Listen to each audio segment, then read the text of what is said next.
ora nyono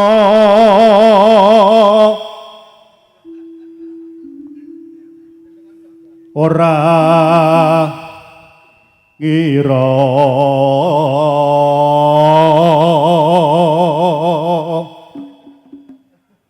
MC-ne wae agak mendem tek meneng ae iki. Nggih. Mas Indol. Soale nembe ngemut balung fosil. Saya tuwa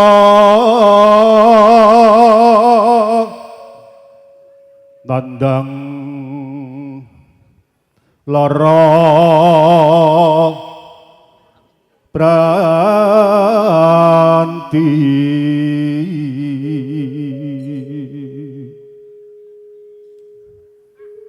nadyan sepisan ketemu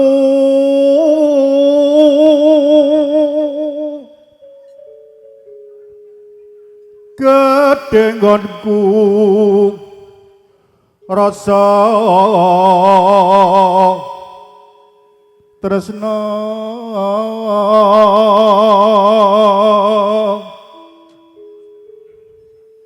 pungkasane atiku digawe bingung sing tak tresna kuwi sapa jebul garwane wong liya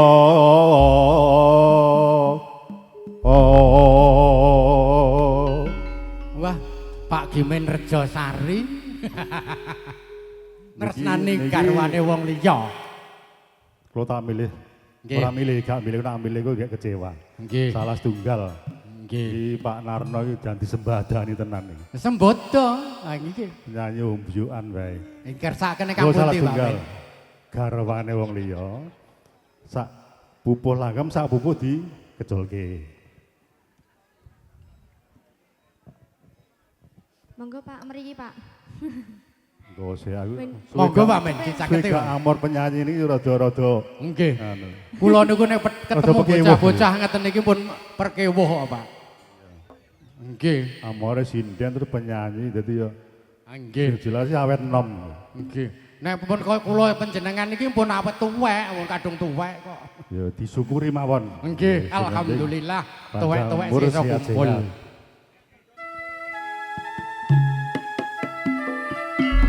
Sugeng lelenggahan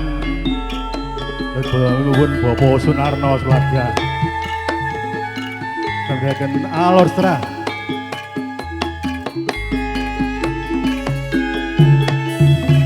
Halo, halo.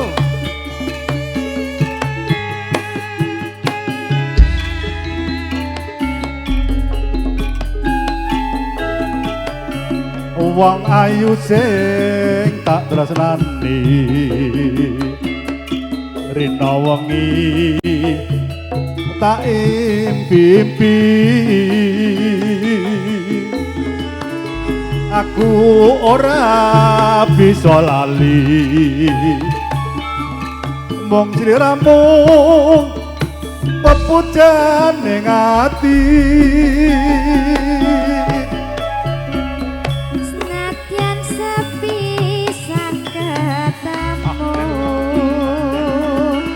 nanging gedhe merasa tresnaku rina wengi tansah halo halo parep sok kapan balimu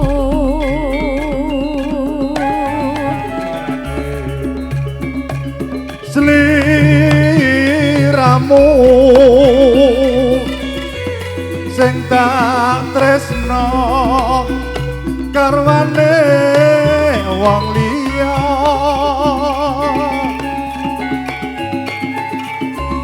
aku wis kebacut tresno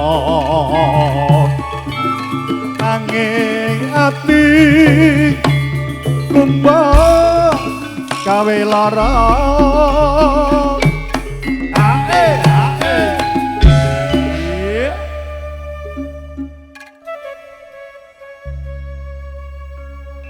monggo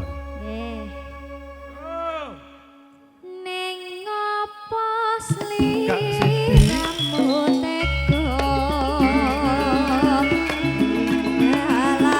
sliramu tega Kayatan padha hatiku ya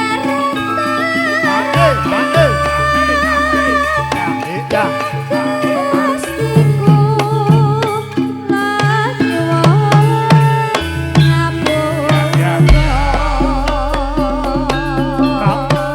penak ya nak ngono Pak ya oh iya Pancene karo nom-noman ki penak Pak Men.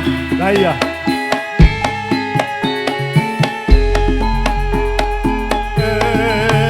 ya iyo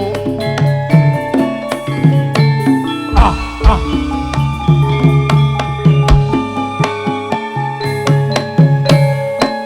oh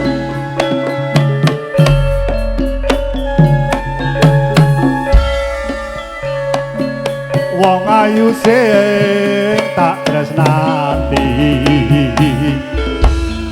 rina wengi tak anti-anti aku ora bisa lali mong sliramu pepujan ning ati oh oh Senadyan sepisah ketemu nanging gedhe ngerasa tresnaku Rina wengi tansah nunggu ngarep-arep sok kapan kelimu ayo sliramu sing tak tresno garwane wong liya aku wis kepato tresno